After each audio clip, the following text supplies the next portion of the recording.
Om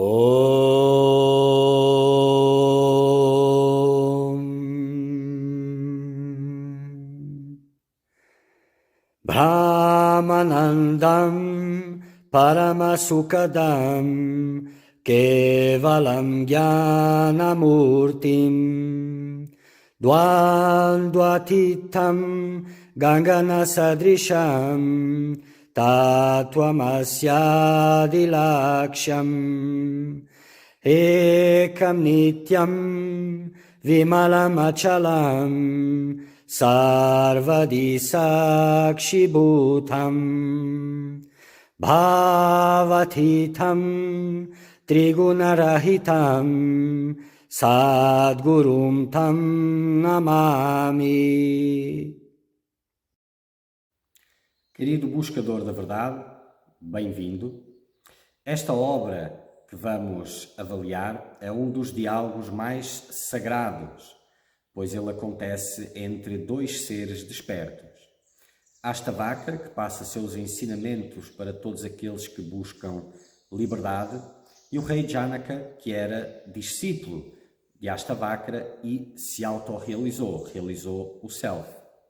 Então, nesta obra, vocês vão ter acesso direto aos ensinamentos de um ser desperto para que também possam atingir a liberdade e à visão de qual é a experiência, por assim dizer, de um ser desperto. Como é que ele vive, qual a sua experiência. Então, encham o vosso coração com devoção, com reverência, pois essa é a melhor forma destes ensinamentos brotarem dentro de vós.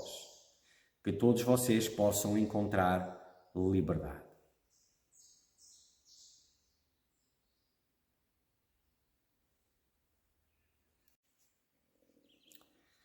Continuando, capítulo 8 do Astavakra Samhita, escravidão e libertação.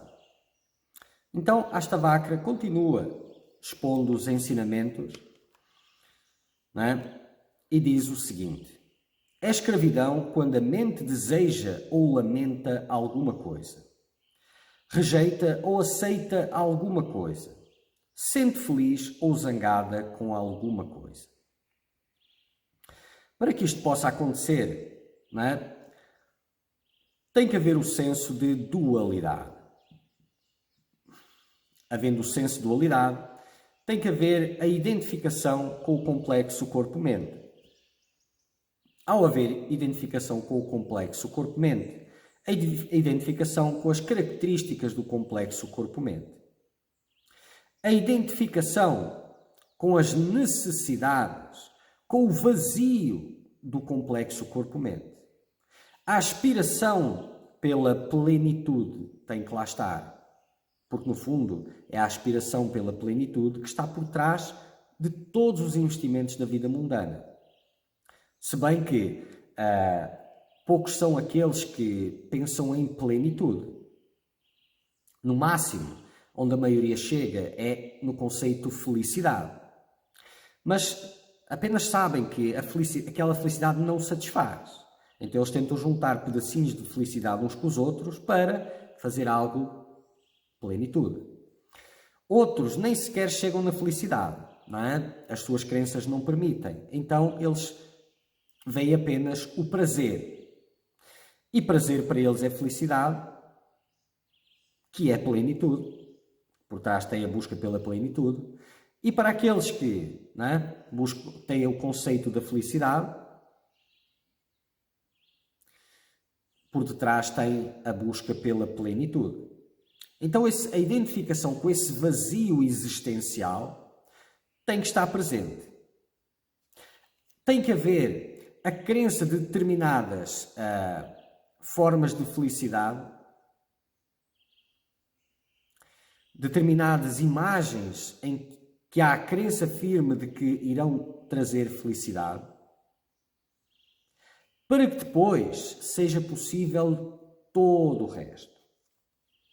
Então, rejeitar, portanto, desejar ou lamentar alguma coisa. Para haver desejo tem que haver a dualidade, tem que haver o vazio existencial, tem que haver a crença de que aquilo que se deseja trará aquela felicidade almejada, relativamente às imagens que se carregam. Não é? E quando lamenta alguma coisa, quando o desejo não foi satisfeito, não é?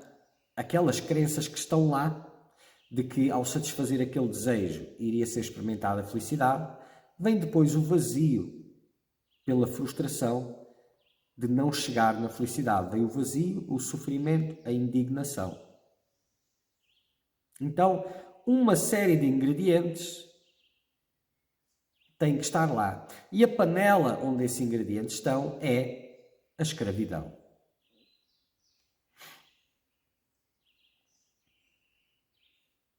Para rejeitar ou aceitar alguma coisa, também tem que estar lá estes ingredientes, não é? Aquelas imagens de felicidade e as situações ou as coisas ou os outros que se aceitam entram dentro dessa, estão alinhadas com essa crença de felicidade ou prazer, não é? E aquilo que se rejeita é aquilo que está desalinhado ou que não faz parte ou que poderá até pôr em risco as minhas imagens de felicidade. Eu nem sei de onde vieram essas imagens, não as questiono, apenas as sigo cegamente porque sou assombrado pelo vazio existencial. Então, esses ingredientes são essenciais. E a mesma coisa, se a mente se sente feliz ou zangada com alguma coisa. Feliz porque está dentro da narrativa, promete trazer a felicidade, e zangado porque faz exatamente o oposto.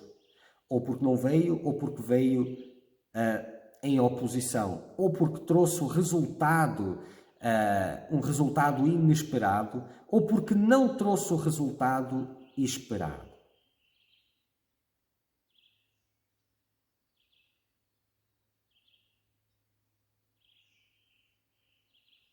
E estes seres são movidos por aflição. Além do vazio existencial, tem a aflição de regressar ao estado original.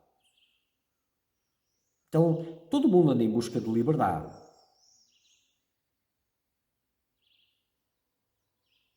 Poucos sabem o que isso é realmente e menos ainda estão prontos para essa jornada. Mas é a mesma jornada, a mesma coisa. Então a escravidão, quando a mente deseja ou lamenta alguma coisa, rejeita ou aceita alguma coisa, sente feliz ou zangada com alguma coisa, a ausência de plenitude, presença de dualidade. Na presença do uno, da unidade, mas unidade como uno, não como a união de todas as coisas. Pois o uno não é feito das partes. As partes, o universo, aquilo que chamas de universo, é ilusório. E o self, que é o uno, ele não é composto dessas partes. Essas partes não existem. Então, quando se fala em unidade, é por ser uno, não haver um outro além dele, ou nada além dele. A libertação é alcançada quando a mente nem deseja nem lamenta, nem rejeita nem aceita, nem sente feliz nem zangada. Então, quando a mente alcança a equanimidade, quando a mente alcança um nível em que não mais se impressiona com o mundo, para isso, tem que haver um distanciamento grande, um desapego grande dos objetos, dos sentidos, das crenças que se carregam acerca de felicidade, da ânsia por regressar ao estado original. Uma série de ingredientes também são necessários para que isto seja possível, para que a mente nem deseje nem lamente, nem rejeite, nem aceite, nem fique feliz, nem zangada. E isto não é depressão. Não é? O estado depressivo pode ser algo semelhante a isto, mas este é o estado daquilo que transcende as limitações. não aquele que é completamente assolado por elas.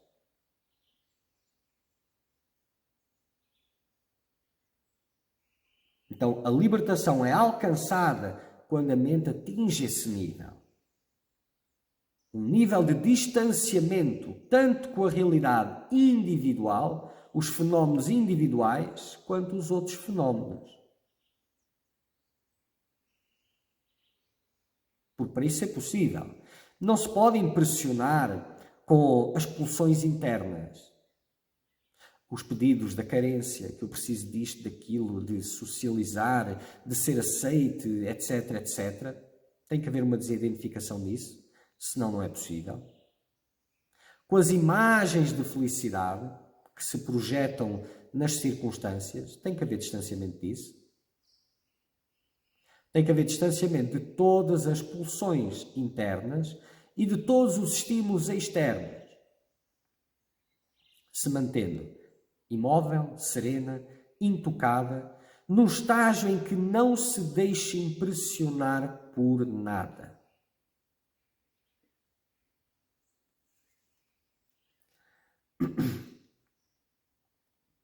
É a escravidão quando a mente se apega a qualquer experiência sensorial. É a libertação quando a mente está desapegada de todas as experiências sensoriais. Então, mais uma vez, não é? Quando a mente se apega a qualquer experiência sensorial. Quando é que ela se apega a qualquer experiência sensorial? Quando a experiência é prazerosa. Quando ela, de alguma forma, extrai algum tipo de prazer e depois, mais para a frente, quando isso gera vício também. Não é? Mas aí é um outro assunto. É um outro assunto que tem muito mais nuances. Vamos manter a coisa simples por agora. Não é? Então, mantendo a coisa simples, quando há um fruto semelhante àquele estágio, à natureza real, à plenitude, quando algo se assemelha à plenitude, à bem-aventurança, é gerado um apego em relação a ela. E quanto mais próximo for, maior o apego. Por isso a dificuldade com os estupefacientes, não é? Porque eles trazem uma grande abstração do eu individual. E as sensações geradas são muito mais parecidas. Então a questão do vício é muito maior. E eu não estou a falar do vício físico, estou a falar do vício mental, que são duas coisas diferentes. Então, cada vez que a experiência se aproxima, fica mais próxima de, maior o apego e a capacidade de gerar apego àquela experiência. E isto é muito subjetivo também, não é? Porque os objetos não têm prazer em si. Eles não têm. O prazer não está no objeto, está no sujeito. Tanto que um objeto pode ser fonte de prazer para um indivíduo, o mesmo objeto pode ser sinónimo de desconforto para outro indivíduo. Então, não só o objeto, mas a interação entre o objeto e sujeito, de acordo com as crenças que o sujeito carrega acerca do que é felicidade, do que não é, preferências, aversões, atrações, todos os ingredientes que compõem a sua ilusão.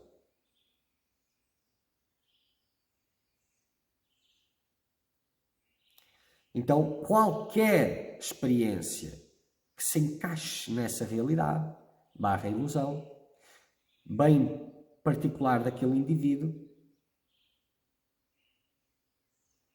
gera prazer. Ao gerar prazer, é gerado o apego por causa do vazio existencial. Aquilo torna-se precioso. Não é? Por mais pequeno que seja, no deserto de Sahara, uma gota d'água é ouro. É muito preciosa. Da mesma forma, a existência individual, a escravidão, é como o deserto do Sahara. É uma miséria sem fim.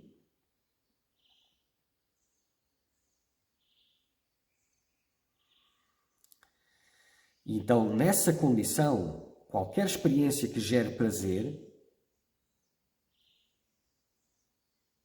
traz com ela a necessidade de se apegar para preservar aquele prazer que é tão importante. Da mesma forma, é a libertação quando a mente está desapegada de todas as experiências sensoriais.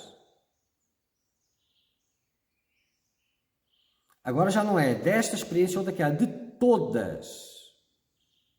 De todas. Então, existe a prática do desapego e um alto nível que se pode chegar nessa prática do desapego. Mas o desapego efetivo, mesmo, é só com a realização. E mesmo na prática do desapego, existe uma razão para praticar o desapego, que é pela realização. Então, de alguma forma, há uma transferência inevitável dessas esperanças do indivíduo. Mas é uma experiência, uma transferência saudável, salutar, e que dará os seus frutos posteriormente, e que precisará de amadurecimento, obviamente. Om Purnamada Purnamidam Purnat Purnamudachyate Purnasya Purnamadaya Purnameva Vashishyate. Om Shanti Shanti Shanti.